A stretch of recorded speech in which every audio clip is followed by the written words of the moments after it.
Hi ನನ್ನ YouTube ಫ್ರೆಂಡ್ಸ್ಗಳಿಗೆಲ್ಲ ನನ್ನ ನಮಸ್ಕಾರಗಳು. ಈ ದಿನ ನಾನು ರೋಸ್ ಕುಕ್ಕೀಸ್ನ ಮಾಡೋದನ್ನ ತೋರಿಸ್ತಾ ಇದ್ದೀನಿ. ಒಬ್ಬೊಬ್ಬರು ಒಂದೊಂದು ವಿಧಾನದಲ್ಲಿ ಮಾಡ್ತಾರೆ. ನಾನು ನನ್ನ ವಿಧಾನದಲ್ಲಿ ನಾನು ಹೇಗೆ ಮಾಡ್ತೇನೆ ಅನ್ನೋದನ್ನ ನಾನಿಲ್ಲಿ ತೋರಿಸ್ಕೊಡ್ತಾ ಇದ್ದೀನಿ. ಇದು ತುಂಬಾ ಟೇಸ್ಟಿ. ಬನ್ನಿ ಹೇಗೆ ಮಾಡೋದು ಅಂತ ತೋರಿಸ್ತೀನಿ. ಮೊದಲಿಗೆ ಏನೇನು ಬೇಕಂತ ಇಲ್ಲಿ ನಾನು ಎಲ್ಲ ಒಂದು ಮೆಜರ್ಮೆಂಟ್ ಕಪ್ಪಲ್ಲಿ ಒಂದು ಮೆಜರ್ಮೆಂಟ್ ಇಟ್ಕೊಳ್ಬೇಕು ಯಾವಾಗಲೂ. ಇದು ಬಂದು ಮೈದಾ ಹುಡಿ ಬೇಕಾಗ್ತದೆ ಇದಕ್ಕೆ. ಅದೇ ರೀತಿ ಆ ಕಪ್ಪಲ್ಲಿ ನೋಡಿ ಮೈದಾ ಹುಡಿ ನಾನು ಫುಲ್ ತೊಗೊಂಡಿದ್ದೀನಿ. ಇದರಲ್ಲಿ ಅಕ್ಕಿ ಹುಡಿನ ನಾನು ಸ್ವಲ್ಪ ಕಡಿಮೆ ತೊಗೊಂಡಿದ್ದೀನಿ. ಇದು ತೆಂಗಿನ ಹಾಲು ನಾನು ಅರ್ಧ ಕೆಜಿ ತೊಗೊಂಡಿರೋದ್ರಿಂದ ತೆಂಗಿನ ಹಾಲನ್ನು ನಾನು ಒಂದು ಅರ್ಧ ಭಾಗ ತೊಗೊಳ್ತಾ ಇದ್ದೀನಿ. ಒಂದು ಮೊಟ್ಟೆ ಸಾಕು. ಇದು ಸಕ್ಕರೆ ಪುಡಿ.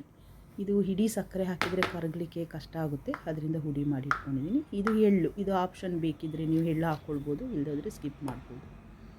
ಇದು ಏಲಕ್ಕಿ ಹಾಗೂ ಎಸೆನ್ಸ್. ಬನ್ನಿ ಹೇಗೆ ಮಾಡೋದು ಅಂತ ತೋರಿಸ್ಕೊಳ್ತಾ ಇದ್ದೀನಿ. ಇಲ್ಲಿ ಮೊದಲಿಗೆ ನಾನು ಬೌಲನ್ನು ಇಟ್ಕೊಂಡಿದ್ದೀನಿ. ಇದಕ್ಕೆ ಫಸ್ಟ್ ನಾನು ಮೊಟ್ಟೆಯನ್ನು ಹಾಕ್ಕೊಳ್ತೀನಿ. ಇದು ಮೊಟ್ಟೆ ಹಾಕೋದ್ರಿಂದ ಸ್ವಲ್ಪ ಟೇಸ್ಟ್ ಕೊಡ್ತದೆ ಇದು.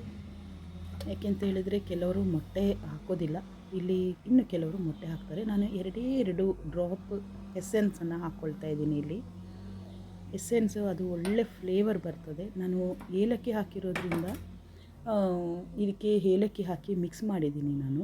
ಇದು ಸಕ್ಕರೆ ಪುಡಿ. ಇದು ನಾನು ಏಲಕ್ಕಿನ ಇದಕ್ಕೆ ಮಿಕ್ಸ್ ಮಾಡಿದ್ದೀನಿ, ಅದರಿಂದ ನಾನು ಏಲಕ್ಕಿ ಒಂದೇ ಸಾಕು, ಅದರಿಂದ ನಾನು ಎಸೆನ್ಸನ್ನು ಒಂದು 2 ಡ್ರಾಪ್ಸ್ ಹಾಕ್ತಾಯಿದ್ದೀನಿ. ಈಗ ನಾನಿಲ್ಲಿ ತೊಗೊಂಡಂಥ ಮೈದಾ ಹುಡಿಯನ್ನು ಫಸ್ಟು ಇದಕ್ಕೆ ಹಾಕ್ಕೊಳ್ತೀನಿ. ಇದು 1 ಕಪ್ಪು ನೀವು ಮೆಜರ್ಮೆಂಟ್ ಇಟ್ಕೊಳ್ಬೇಕು ಯಾವಾಗಲೂ, ಅಳತೆ ತಪ್ಪೋಗ್ತದೆ. ಅದರಿಂದ 1 ಕಪ್ಪಷ್ಟು ಮೆಜರ್ಮೆಂಟನ್ನು ನಾನಿಲ್ಲಿ ಮೈದಾ ಹುಡಿಯನ್ನು ನಾನು ಹಾಕ್ಕೊಳ್ತಾ ಇದ್ದೀನಿ. ನೋಡಿ, ಅದು ಕೈಯಿಂದ ಜಾರಿ ಬಿದ್ದು ಈಗ ಇದು ಮೈದಾ ಹುಡಿ ಹಾಕಿದೆ. ಈಗ ಅದೇ ಕಪ್ಪಷ್ಟು ಅಕ್ಕಿ ಹುಡಿ, ನಾನು ಸ್ವಲ್ಪ ಅಕ್ಕಿ ಹುಡಿನ ತೊಗೊಂಡಿದ್ದೀನಿ ಇಲ್ಲಿ. ಯಾಕೆಂತ ಹೇಳಿದರೆ ಅಕ್ಕಿ ಹುಡಿ ಹಾಕೋದ್ರಿಂದ ಸ್ವಲ್ಪ ಕ್ರಿಸ್ಪಿಯಾಗಿ ಅದು ಬರ್ತದೆ. ಈಗ ಇಲ್ಲಿ ಇದು ಸಕ್ಕರೆ ಪುಡಿ. ಸಕ್ಕರೆನ ನಾವು ಇಡೀ ಸಕ್ಕರೆನ ಹಾಕ್ಕೊಳ್ಳೋದ್ರಿಂದ ಅದು ಕರಗೋದು ಕಷ್ಟ ಆಗ್ತದೆ, ಸರಿಯಾಗಿ ಕರಗೋದಿಲ್ಲ.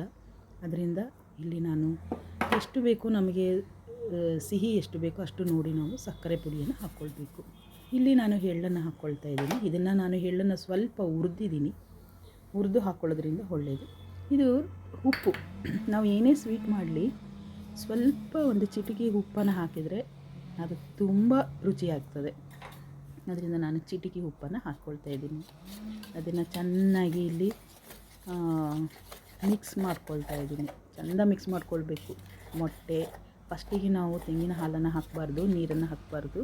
ನಾವು ಚೆಂದ ಇದನ್ನು ಮಿಕ್ಸ್ ಎಲ್ಲ ಮಾಡಿಕೊಂಡು ನಂತರ ಈಗ ತೆಂಗಿನ ಹಾಲನ್ನು ಹಾಕ್ಕೊಳ್ಬೇಕು. ನಾನಿಲ್ಲಿ ಒಂದು ಅರ್ಧ ಕೆಜಿ ಮಾಡೋದ್ರಿಂದ ನಾನು ಅರ್ಧ ಭಾಗದಷ್ಟು, ದೊಡ್ಡ ತೆಂಗಿನಕಾಯಿ ಅರ್ಧ ಭಾಗದಷ್ಟು ನಾನು ಹಾಕ್ಕೊಳ್ತಾ ಇದ್ದೀನಿ. ಇನ್ನು ಸ್ವಲ್ಪ ನಾನು ತೆಗೆದು ಇಟ್ಕೊಂಡಿದ್ದೀನಿ ತೆಂಗಿನ ಹಾಲು ಇದ್ರ ಜೊತೆಗೆ ಬೇಯಿಸಲಿಕ್ಕೆ. ಚೆನ್ನಾಗಿ ಇದನ್ನು ಮಿಕ್ಸ್ ಮಾಡ್ಕೊಳ್ಬೇಕಾಗ್ತದೆ. ಗಂಟು ಇಲ್ಲದ ಹಾಗೆ ಇದನ್ನು ಮಿಕ್ಸ್ ಮಾಡ್ಕೊಳ್ಬೇಕು. ನಾವು ನೋಡಬೇಕು, ಇದನ್ನು ಗಂಟು ಇದ್ದರೆ ಮತ್ತು ಅದು ಸರಿ ಬರೋದಿಲ್ಲ. ನಾವು ಮೋಲ್ಡಲ್ಲಿ ಅಜ್ಜಿ ಹಾಕುವಾಗ ಅದು ಸರಿ ಬರೋದಿಲ್ಲ. ನೋಡಿ, ಈಗ ಈ ರೀತಿಯ ಒಂದು ಅಳತೆ ಬಂತು. ನೋಡಿ, ಹೀಗೆ ತೆಗೆಯುವಾಗ ಈ ರೀತಿಯಾಗಿ ಬರಬೇಕದು. ಹೀಗೆ ನೋಡಿ, ಇಲ್ಲಿ ಸೌಟಿಗೆ ಅದು ಅಂಟ್ಕೊಂಡಿದೆ, ಆ ರೀತಿ ಬರಬೇಕು. ಯಾಕೆಂದರೆ ಮೋಲ್ಡಲ್ಲೂ ಕೂಡ ಇದೇ ರೀತಿ ಅದು ಅಂಟ್ಕೊಳ್ಬೇಕು. ಈಗ ನೋಡಿ, ಇದು ತುಂಬ ಚೆನ್ನಾಗಿ ಆಗಿದೆ. ಈಗ ನಾನು ಒಂದು ಬಾಣಲಿಯನ್ನು ಇಟ್ಕೊಂಡು ನಾನು ಅದಕ್ಕೆ ಎಣ್ಣೆ ಹಾಕಿ ಬಿಸಿ ಮಾಡಿ ನಾನು ಇಟ್ಕೊಳ್ತೀನಿ. ಈ ಮೋಲ್ಡನ್ನು ಅದರಲ್ಲಿ ಹಾಕಿ ಇಟ್ಕೊಂಡಿದ್ದೀನಿ. ನೋಡಿ, ಇಲ್ಲಿ ಮೋಲ್ಡನ್ನು ನಾನು ಒಂದು ಅರ್ಧ ಗಂಟೆ ಮುಕ್ಕಾಲು ಗಂಟೆ ನಾನು ಆ ಎಣ್ಣೆಯಲ್ಲಿ ನೆನೆಸಿ ಹಾಕ್ಕೊಂಡಿದ್ದೀನಿ. ಇದು ನೆನೆಬೇಕು. ಹೊಸದಾದ ಮೋಲ್ಡ್ ತೊಗೊಂಡವರು ಎಂತ ಮಾಡಬೇಕಂತ ಹೇಳಿದರೆ, ಅದನ್ನು ಹಿಂದಿನ ದಿನ ರಾತ್ರಿಯೇ ಎಣ್ಣೆಯಲ್ಲಿ ಚೆಂದ ಬಿಸಿ ಮಾಡಿ ಕುದಿಸಿ ಎಣ್ಣೆಯಲ್ಲಿ ಅದನ್ನು ಹಾಕಿ ಬಿಟ್ಟುಬಿಡಬೇಕು ಒಂದು ದಿನ. ಆಗ ತುಂಬ ಚೆನ್ನಾಗಿ ಬರ್ತದೆ. ನಾನಿಲ್ಲಿ ಒಂದು ಅರ್ಧ ಗಂಟೆ ಹಾಕಿಟ್ಟಿದ್ದೆ. ನೋಡಿ, ಈಗ ನಾನು ಹಾಕ್ತಾಯಿದ್ದೀನಿ. ಇದು ಆ ಮೋಲ್ಡಿಗೆ ಒಂದು 98% ಅಷ್ಟು ಮುಳುಗಬೇಕು. ತುಂಬ ಮುಳುಗಿಸ್ಲಿಕ್ಕೆ ಹೋಗಬಾರ್ದು. ತುಂಬ ಮುಳುಗಿಸಿದ್ರೆ ಮತ್ತು ಅದು ಎಣ್ಣೆಯಲ್ಲಿ ಬಿಡೋದಿಲ್ಲ. ಇದು ಒಂದು 98% ಅಷ್ಟು ನಾವು ಮುಳುಗಿಸಿ ಬಿಟ್ಟರೆ ನೋಡಿ, ಈಗ ಇದು ಈ ರೀತಿ ಆಗಿದೆ. ನಾನಿಲ್ಲಿ ನಿಮಗೆ ತೋರಿಸ್ಲಿಕ್ಕೋಸ್ಕರ ನಾನು ಒಂದನ್ನು ಮಾತ್ರ ಇಲ್ಲಿ ಹಾಕಿದ್ದೀನಿ. ಇದು ಚಿಕ್ಕ ಬಾಣಲೆ ಆದ್ದರಿಂದ ಒಂದು 2-3 ಹಾಕ್ಬೋದು. ದೊಡ್ಡದಾದರೆ ಒಂದೇ ಸಲ ಒಂದು 7-8 ಈ ರೀತಿ ಮಾಡಿ ಒಂದೇ ಸಲ ಹಾಕ್ಬೋದು.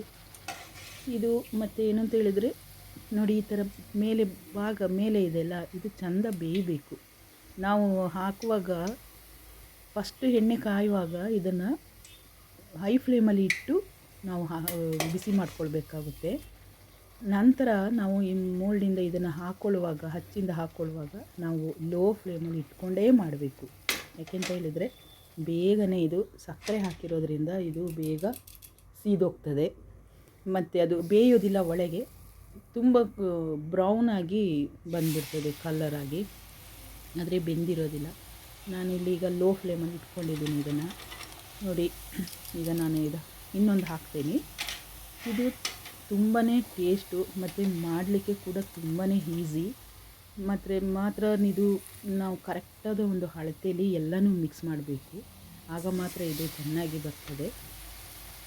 ನೋಡಿ, ನಿಮಗೆ ಯಾವ ರೀತಿಯಲ್ಲಿ ಅಳತೆ ಬೇಕೋ ಆ ರೀತಿ ಮಾಡಿಕೊಂಡು 1 kg 2 kg ಈ ರೀತಿ ಎಲ್ಲ ಮಾಡಿ ಅದಕ್ಕೆ ತಕ್ಕಂತೆ ಸಕ್ಕರೆ ಪುಡಿ ಇದೆಲ್ಲ ಮಾಡಿ ಹಾಕ್ಕೊಳ್ಬೋದು. ನೋಡಿ, ಇಲ್ಲಿ ತುಂಬ ಚೆನ್ನಾಗಿ ಬಂತು. ಈಗ ನಾನು ಇದನ್ನೆಲ್ಲ ಒಂದು ಬೌಲಿಗೆ ಹಾಕ್ಕೊಳ್ತೀನಿ. ನೋಡಿ, ಇಲ್ಲಿ ಆಗಿದೆ. ಈಗ ನೋಡಿ, ಇದು ತುಂಬ ಕ್ರಿಸ್ಪಿಯಾಗಿ ಬಂದಿದೆ, ಚೆನ್ನಾಗಿದೆ. ಟೇಸ್ಟ್ ಕೂಡ ಚೆನ್ನಾಗಿದೆ. ನೀವು ಕೂಡ ಮಾಡಿ ಇದೇ ರೀತಿಯಾಗಿ ಈ ತಿಂಡಿಯನ್ನು. ಈಗ ಕ್ರಿಸ್ಮಸ್ ಆದ್ದರಿಂದ ಎಲ್ಲರ ಮನೆಯಲ್ಲಿ ಈ ರೀತಿ ತಿಂಡಿಗಳು ಇರ್ತದೆ. ಇದನ್ನು ಒಡೆದ್ರೆ ಪೀಸ್ ಆಗಬೇಕು, ಅಲ್ಲೇ ಮೆತ್ತಗೆ ಆಗಬಾರ್ದು. ನಾನೀಗ ಅದನ್ನು ನೋಡಿ ಒಂದು ಪೌಡರ್ ಮಾಡ್ತೇನೆ. ಈಗ ಅದನ್ನು ನೋಡಿ ಆ ರೀತಿ ಆಗಬೇಕು. ಫ್ರೆಂಡ್ಸ್, ನಿಮಗೆ ಇಷ್ಟ ಆದಲ್ಲಿ ಇದನ್ನು ಶೇರ್ ಮಾಡಿ, ಲೈಕ್ ಮಾಡಿ, ಸಬ್ಸ್ಕ್ರೈಬ್ ಮಾಡಿ. Thank you.